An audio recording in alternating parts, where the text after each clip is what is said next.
Welcome to generasi Kopas. Kita semua pasti udah merasakan enaknya hidup di era AI. Ada tugas berat, tinggal klik Kopas beres. Tapi tunggu dulu, apa betul kita mau jadi generasi yang nilainya A tapi kapasitas otaknya D? Hari ini kita bakal bedah 4 level pengguna AI, dari tukang tipu sampai yang jagoan sejati. Siap-siap, karena kita mungkin akan tersindir atau jadi pembelajaran. Mari kita mulai. 4 level generasi Kopas. Kamu ada di mana? Level pertama, copy paste buta. Itulah realita pahit selama ini. Memang AI serba mudah, tugas kelar cepet, tapi pas ditanya gagal total. Itulah. Level kedua, tukang tipu diri sendiri. Filter minimal. Cirinya, ketika kita generate suatu artikel di ChatGPT, terus kita hanya mengecek suatu informasi tersebut tanpa filterasi, hanya koyo bener iki. Nah, itu bahaya itu. Jadi kita masuk ke ChatGPT terus mencari sebuah sumber informasi toh. Nah, di situ kita cuma koyo bener iki, langsung kopas, lah itu bahaya. Nah, jadi itulah ilusi paham. Kita sudah merasa mengerti, padahal cuma hafal permukaan. Iki bahaya nih. Memang ya. Tapi ingat, pas waktu ujian atau diminta presentasi ataupun ditanya tentang presentasi tersebut, kita blank total, nggak bisa jawab. Karena apa? Nggak ada pondasi. Paham ya? Jadi itu tadi ilusi paham namanya. Kita udah merasa ngerti, padahal cuma hafal permukaan. Contoh, bom ketika waktu ujian ataupun presentasi, ketika ditanya blank total, nggak bisa jawab. Itu lo bahaya nih. Tadi memang penting. Kenapa nggak bisa jawab atau blank? Karena nggak punya pondasi atau fundamental atau dasaran. Paham? Dasar berpikir, alur algoritmanya, logik. Paham? Ya, jadi penting. Ya, jadi itu tadi ya, harus penting. Nah, contoh tragis. Ada salah satu mahasiswa ngotot minta nilai A. Oke lah. Terus ketika sidang skripsi, sesi tanya jawab, blank, nggak bisa jawab. Bahkan sampai nangis di ruangan. Sebenarnya yang kita bohongi itu bukan guru ataupun dosen. Sebenarnya yang kita bohongin adalah diri kita sendiri. Karena apa? Kita melewatkan kesempatan terbaik. Menjadikan AI sebagai asisten, benar-benar memahami strukturnya, tugasnya segala macam. Tapi kita lewatkan kesempatan itu. Jadi emang sampai Oke, boleh kopas, tapi tetap pahami dulu segmen 1, segmen 2, segmen 3 minimal lah, poin-poinnya bagaimana. Ya itulah penting. Level ketiga, pengguna cerdas, modifikasi dan riset. Nah, ini contohnya di SMK ya. Ada tugas akhir. Tugas akhir membuat contohnya web aplikasi. Nah, web aplikasi berbasis contohnya paling gampang sistem kasir dan laporan keuangan ya. Jadi di situ kita memang ada template di situ. Template di situ. Nah, kita ambil template itu, kita sesuaikan kebutuhan UMKM. Contohnya UMKM itu butuh, Mas, aku butuh fitur gimana cara nih ngupdate profil. Mas, aku butuh fitur gimana cara nih laporan ini masuk tiap hari, bulanan, tahunan. Jadi tetap kita ambil template, terus kita modifikasi di ChatGPT, tapi tetap kita menyesuaikan request dari UMKM tersebut. Terus jadi kita memodifikasi juga ada logiknya atau algoritmanya. Dari fitur ini kita mempunyai datanya atau track record lah kalau bahasanya. Jadi itu penting yo. Level keempat, jagoan AI, master algoritma. Jadi ini nggak bisa debat sama dosen, bahkan bisa koreksi kesalahan AI. Contohnya di siswa lah ya. Di siswa contohnya jangan coding dulu. Contohnya di siswa. Siswa itu memang PPT presentasi toh, tapi dia benar-benar menggunakan logikanya dalam bahasanya critical thinking. Nah, di situ critical thinking benar-benar dipakai. Nah, akhirnya hasilnya bisa debat sama guru ataupun dosen. Ketika ada sesi tanya jawab. Jadi saling interaksi ataupun itu tadi yo. Nek sistemnya itu berpikir kritis. Ya, nek di Amerika itu liberalisme. Ya, jadi bagus sih, cuman ya di Indonesia pahaman ya apa ya. Ya, jadi itu tadi. Jadi ketika ditanya, ini contohnya gimana maksudnya alurnya ini, jadi bisa menjelaskan dari awal sampai akhir, sampai bahkan poin-poinnya pun paham, karena tetap harus tahu alur algoritma ini gimana, dasarannya, kerangkanya bagaimana. Tetaplah memang butuh waktu lebih untuk mempelajari. Apa tantangannya? Males. Aku kan SMK ya. Misalnya aku males belajar algoritma tentang AI ataupun tugas sebuah proyek secara mendetail. Misalnya aku males ya. Memang males mempelajari secara detail memang. Tapi lebih bahaya lagi kalau kita berada di perusahaan. Ada proyek besar toh. Terus kita berhadapan face to face sama bos. Terus kita ada problem di situ, problem proyek ya. Terus pas ditanya kita nggak mampu jawab. Terus ya apa resikonya apa? Turun gaji. Kalau nggak dipecat, itu loh bahaya nih. Jadi tetap memang pondasi ini harus dibangun nih. Saranku kepada masiran yang masih SMP ya. Saranku kepada masiran masih SMP ya. Tetap kalau menggunakan AI tetap pakai logiknya, alurnya bagaimana. Tetap apa ya? Memahami itu agak rumit memang. Nggak rumit sih sebenarnya, detail tapi enak kok kalau memahami. Tapi memang halangannya males. Tapi lebih bahaya pas di perusahaan, pas ditanyai bos, ini gimana kok ada problem, coba kamu benahin di depan saya. Terus kita diem pelungu gitu. Tapi itu jangka panjangnya ini loh kita membahasnya. Memang semua ini memang serba instan. Oke lah, problemnya Gen Z kan banyak dibahas para senior-senior kita ya. Kan banyak dibahas senior-senior kita ya. Gen Z generasi serba instan, pengen instan. Oke, aku gak menyalahkan instannya atau tidak.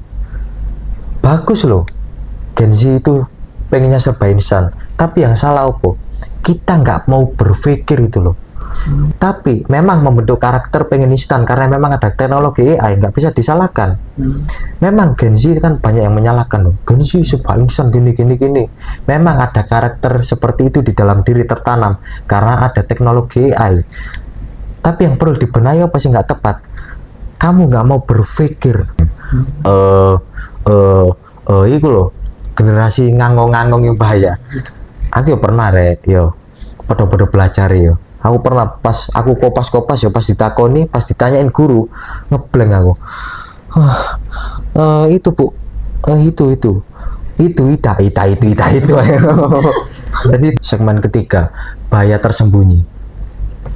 Yang pertama, otak kamu bisa berhenti. Studi neuroscience, semakin jarang kita berpikir kritis atau critical thinking, semakin menyusut fungsi gray matter atau bagian otak untuk menganalisis sebuah informasi. Contohnya itu tadi yo. Jadi kita tinggal kopas tanpa ada suatu interaksi antara pikiran dengan AI. Jadi lama-lama menjadi kebiasaan toh, akhirnya menumpuk, akhirnya fungsi dari gray matter itu menurun atau bagian otak buat analisis. Akhirnya apa? Kamu minim sekali memiliki keahlian berpikir kritis. Pokok GPT, pokok tugasku beres saya ini bahaya nih. Karena apa? Di zaman masa depan 5 tahun ke depan ini semua itu serba AI. Dan komputasi berpikir kritis sangat dibutuhkan di perusahaan. Makanya persiapan ya. Ya, jadi penting meniki masa depan nih. Yo, wis gak ngomong itu loh. Dalam waktu dekat ini, perusahaan akan mengambil orang-orang ataupun karyawan-karyawan yang memiliki komputasi berpikir kritis. Analisisnya mantep. Karena apa? Dimulai dari pondasi awalnya. Apa? Menggunakan AI, memahami struktur algoritmanya. Jadi setiap proyek dia memahami strukturnya. Minimal poin-poinnya bagaimana.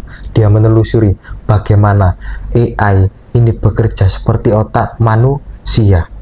Illingson. Ya, berapa IQ manusia? Kalau menurut saya, IQ manusia di Indonesia itu rata-rata 92 lah. Itu pun bagus. Yang paling rendah 78. 78 paling rendah ya. Memang ya.